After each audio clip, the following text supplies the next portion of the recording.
Donc je parle aujourd'hui pour l'Union juive française pour la paix. C'est une association française qui porte une parole juive contre l'apartheid, contre la colonisation, et une parole juive antisioniste. Et on a des choses très très simples à dire, mais qui sont tellement simples qu'elles n'arrivent plus du tout à être entendues aujourd'hui. La situation en Israël-Palestine, ce n'est pas une situation de guerre de religion. La religion est instrumentalisée pour un conflit colonial. La situation en Israël-Palestine, ce n'est pas un conflit identitaire, c'est un conflit contre l'impérialisme.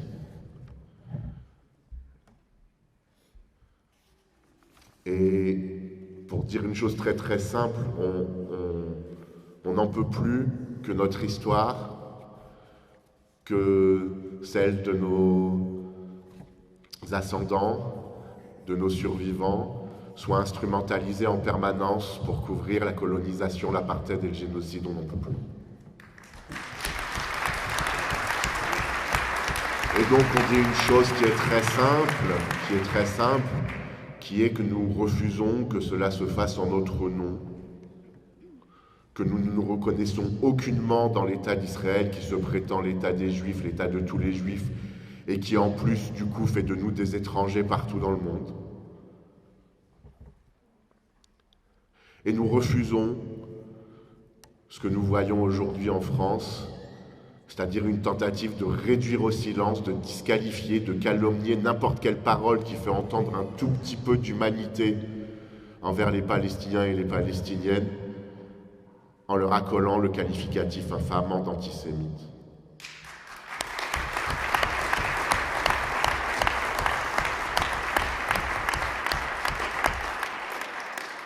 Il faut un sursaut très rapide. Je ne sais pas si vous vous rendez compte où on en est. La LFI, tous les jours, sur tous les plateaux télé, par le gouvernement, est accusée d'antisémitisme parce qu'elle est engagée dans la solidarité avec le peuple palestinien. Le NPA est poursuivi en justice. La principale association féministe nationale qui existe en France est aujourd'hui menacée d'être privée de ses subventions parce qu'elle n'a pas tenu le discours attendu par le pouvoir sur ce qui s'est passé depuis le 7 octobre. Plusieurs collectifs et associations de solidarité avec la Palestine sont menacés de dissolution.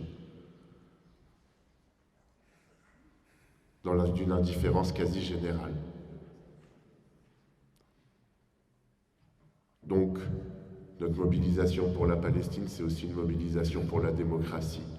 Là-bas, mais aussi ici, c'est la même chose.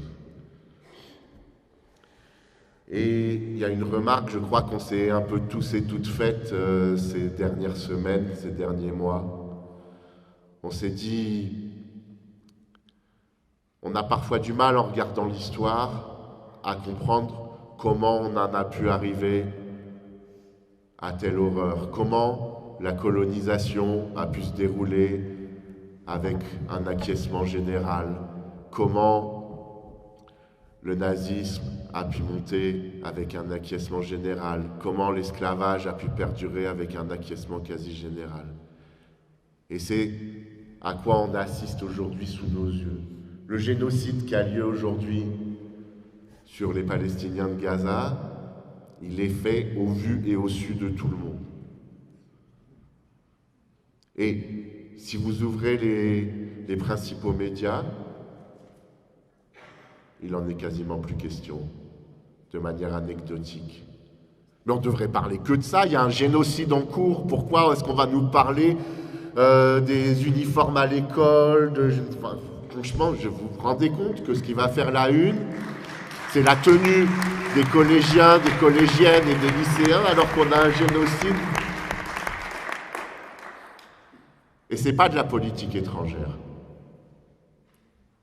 Ça, c'est un point important, je pense, dans nos discussions avec nos proches qui voient bien qu'il y a quelque chose qui ne va pas, mais qui n'entrent pas dans la mobilisation. s'il n'y a pas une décision en 1947, en 1948, par les puissances coloniales, dont la France au premier lieu, il n'y a pas d'État d'Israël. S'il n'y a pas un support diplomatique, économique et politique continu depuis 75 ans, il n'y a pas d'État d'Israël qui se maintient dans cette politique d'oppression et de colonisation. L'État d'Israël, ce n'est pas un État qui nous est extérieur, qui nous est étranger, c'est notre création. C'est le fruit du colonialisme et le fruit de l'antisémitisme européen. Et il faut le dire, en réponse au génocide des Juifs et des Tziganes, on a imposé à un peuple qui n'avait pas une once de responsabilité dans ce génocide de subir une spoliation, une colonisation, des mouvements de population de masse et des massacres de masse. Rien ne peut justifier ça, ni hier, ni aujourd'hui, ni pendant les 75 ans qui se sont écoulés depuis.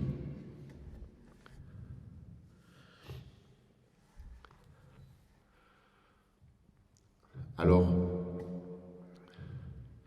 il faut le dire, on a beaucoup d'émotions et on est un peu désespéré, il y a un peu d'impuissance aujourd'hui face à la situation.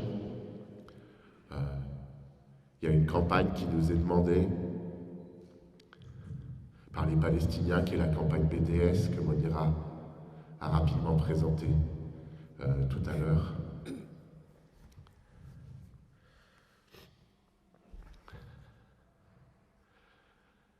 Et la lutte va continuer, elle va être difficile et longue.